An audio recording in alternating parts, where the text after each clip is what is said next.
All right, folks, today is Halloween, and in honor of this very special holiday, I thought I'd review Guillermo del Toro's latest project, Cabinet of Curiosities, a Netflix series. Let's talk about it.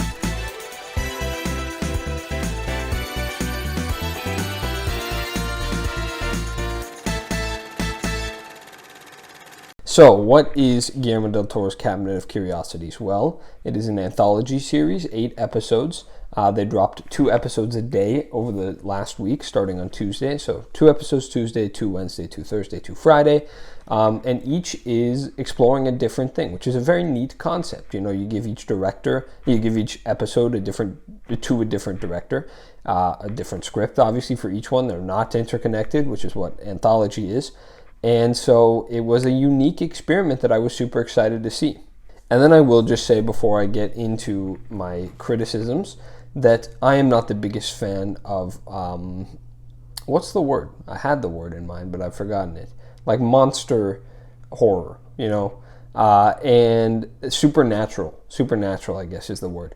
Horror in general isn't my favorite genre, but especially supernatural horror, I'm not the biggest fan, but I'm certainly, there are absolutely exceptions to that rule, but this was not one of them.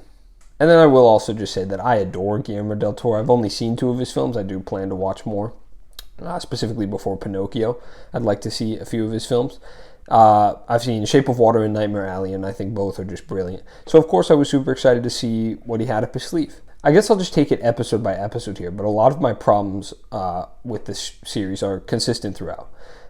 Episode 1 is titled Lot 36. It's about a man who he's like a bidder, for one of the lot bidders or whatever. They buy storage units in, I think, the 80s. And so, he's Republican, super staunch, anti-immigration, all that, yada, yada. Very forced political message, but it's fine. For the most part, it didn't bother me. What did bother me is that it is just very uninteresting, like a lot of the other episodes. And I will get into specifically what makes each one uninteresting. But first of all, Tim Blake Nelson is an actor I really only know from The Incredible Hulk, which is not a great resume as it is. And I have respect for him, of course, but I don't know. I just did not like this performance at all. I thought it was very off-putting. A lot of, I think, just poor direction, to be honest with you. He's constantly cussing and just clearly seems to be working with a different script than everyone else. And the comedy doesn't mesh at all with the atmosphere that they're going for. And then the series, like this episode, like a lot of the other episodes, it's just so ridiculously rushed. You started off, you set up the premises, which obviously you have to do, and then the end is just so completely it just happens. It happens almost like that. And I'm going to get into spoilers a little bit, so if you haven't seen and you do want to see, click off. He dies. The main character dies, as well as a couple of other characters, and that's a recurring theme in a lot of these episodes. It's just like characters die, and then the episode ends. And wow, it's like we were building up just to have the monster kill them. I mean, I guess if that's how you wanted to end it, just really quickly like that. And obviously in this case, the guy, I don't want to say deserves to die, but it's almost like the audience isn't necessarily rooting for him to win. So him getting eaten up by a giant demon, and he eventually fails to escape because of his own, mistakes, the way he treated somebody else. And it's just, again, some more very surface level messaging. So all in all, pretty bad episode to start the series with. Not horrible, but just very poorly made. And it really set the stage for the show for me. And then you get into episode 2, which is titled Graveyard Rats. And it's about a grave digger who is, he's searching for jewels and whatnot on these people's bodies, and he encounters rats. And then one of the bodies that he digs up, he gets sucked in by an army of rats. And most of the episode is him fending off these rats and getting too greedy and taking jewels. And there's this giant rat that he has to fight. Look, if you like this, power to you, I guess. But it was horrible. This is an awful episode. I have no idea what on earth. This is my least favorite episode of the series. Fighting rats is the premise for your horror show. And I mean, as if the concept isn't ridiculous enough, it feels like they want it to be taken rather seriously. Like the Lot 36 had elements of comedy. I didn't notice intentional elements of comedy in this episode, at least, very few and far between. And also, again, just the acting. And I know it's different directors for each episode, but it seems like a consistent stream to me, because I thought the main actor here was very poor, distractingly so.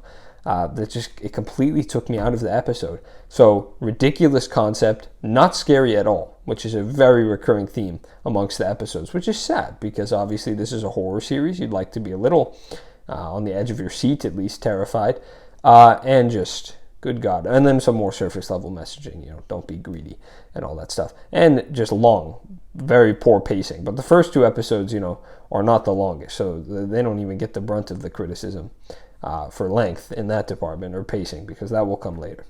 Then day 2 rolled around. Episode 3. What was it? No, I've forgotten. Episode 3 was the Autopsy.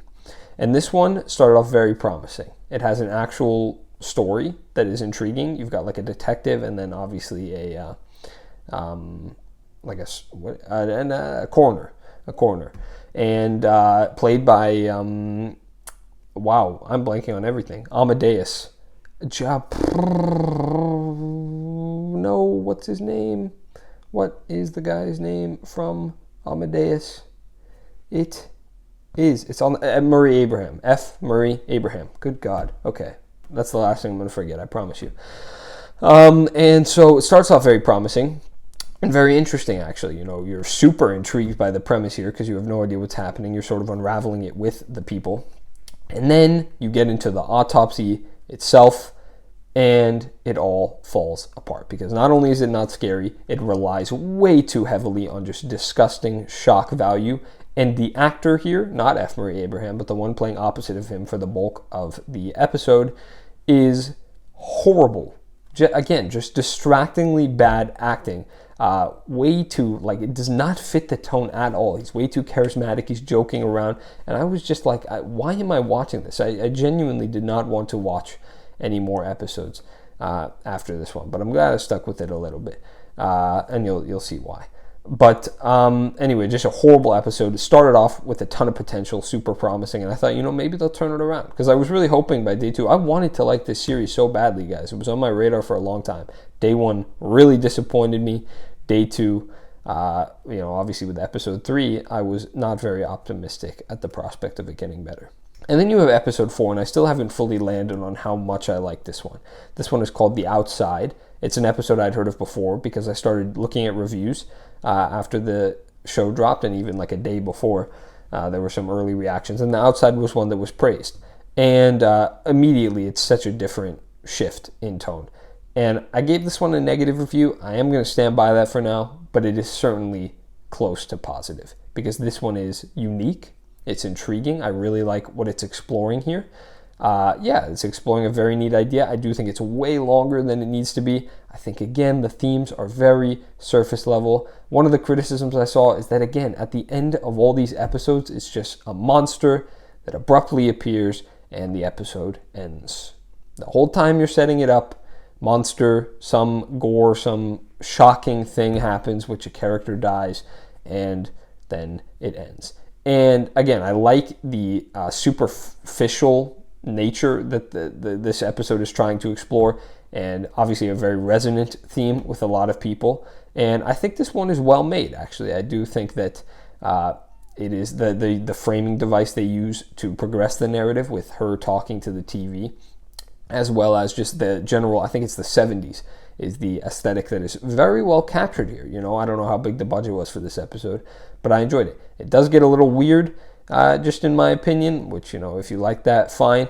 But the episode in general is a little weird. And then her performance, I'm not going to say it's bad. I think it's good, but it's just a little off-putting as well. And I get that it's, probably intentional, because she is sort of an oddball character, but I do feel like it goes a little overboard. But at this point, my faith was slightly restored. If all the episodes were like this, it would not nearly, my thoughts on this show would not nearly be as poor as they are, because at least it was going for something distinguishable. Little did I know the worst day was yet to come.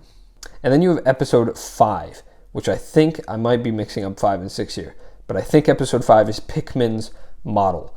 And it's about an artist who meets another artist who draws a ton of really just dark stuff that really starts to torment him and mess with his mind. And this is a very fascinating premise. I really like the premise here. And the only problem that I have with this one, honestly, is that because the acting is fine. Actually, I'll take that back. The main actor is fine. The side character, the dark artist guy, again, just very off-putting. Did not appreciate that. Each episode, I'm telling you, just has an instance of poor acting, except for one of them, which I will talk about. But it's just way too long. And then I'm just not the biggest fan of how it all concluded, because I think, if it sounded like, it feels like they have a restriction in the show that they have to end every episode with just this monster that consumes. And it's like, does this episode need that? Or is it just better to have this guy who feels that he's being tortured by the art, And I don't know how you end it if you don't end it in the way that it ended. Just said ended a lot there. But I definitely know that there was a better way, in my opinion. I think there are absolutely ways that they could have gone that would have kept Pickman's Model different, unique, interesting, and made it stand out even more. So this one started super promising. As far as the show goes, one of the better episodes, in my opinion, but still left some stuff to be desired. And then you have, again, just one of the worst episodes of the series. I actually made an interesting observation. I ranked them all on my Letterboxd, and I found that each day gave an episode in the bottom 4 and the top 4. And this episode 6 was another bottom 4. It was called the Witch something. I don't remember at all. This one is easily the most forgettable episode because it just feels like nothing happened. It is way too long. Holy shit. And it is so boring. Nothing interesting happens.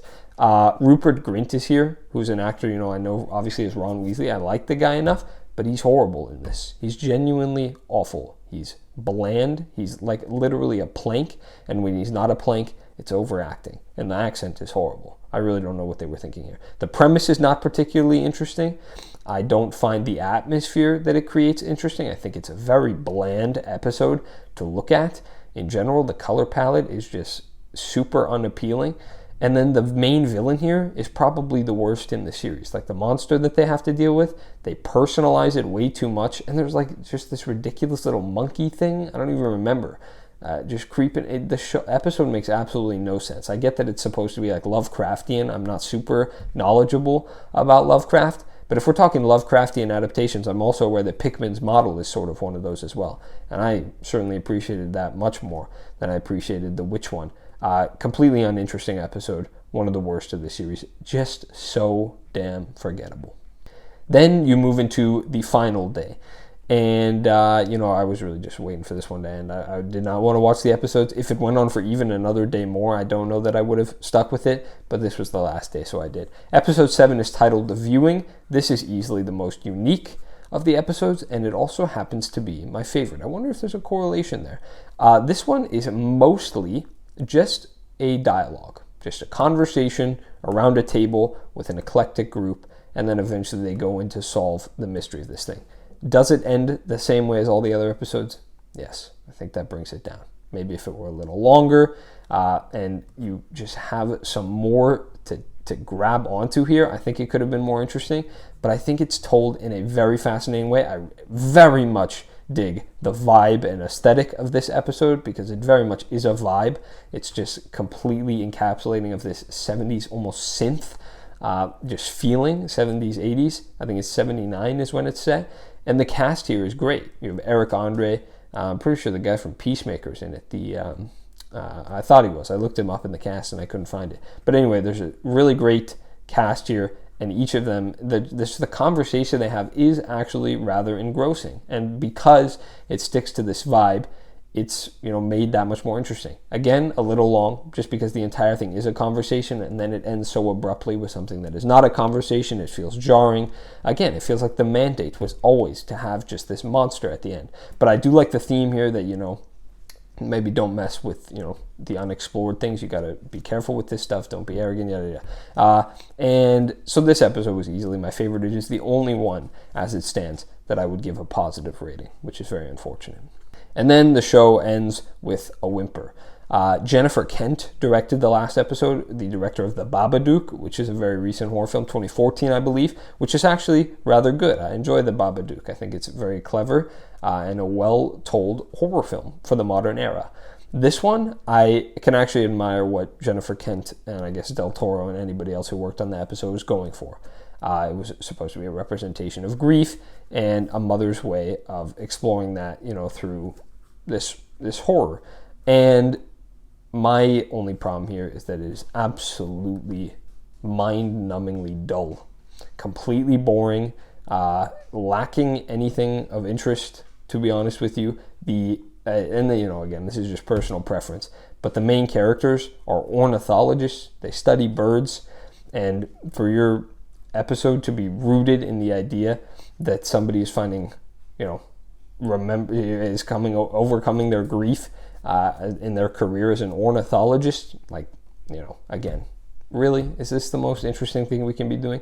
Doesn't look all that beautiful, which I, was maybe hoping for in an episode set in the environment that this one is set in. And then you get into the supernatural ghost stuff nonsense, which is just not personally intriguing. But the real problem with this one is absolutely just how boring it is. It's so boring. And the pacing is just horrible. But I can admire at least the message of grief here. This is maybe my favorite theme of the entire series, but that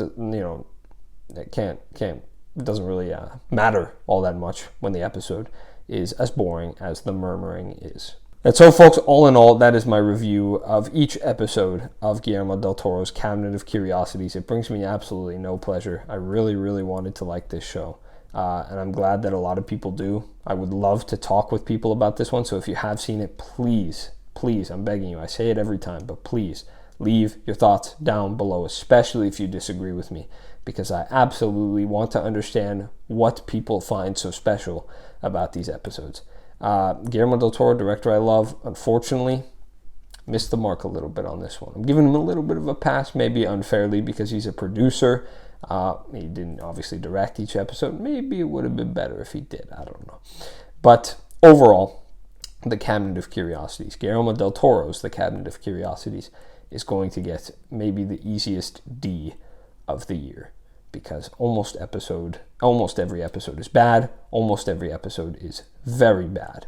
So this is a show I will not be returning to ever, really. If they make a season 2, I would surely hope that it's better quality. I will likely tune into it just to see if they stepped up the game at all. And if they didn't, I think I'll be tuning out. All right, folks, so that is my review of Guillermo del Toro's Cabinet of Curiosities. Let me know again what you thought of it. If you saw it down below, happy Halloween, folks, and I will see you in the next video. Bye-bye.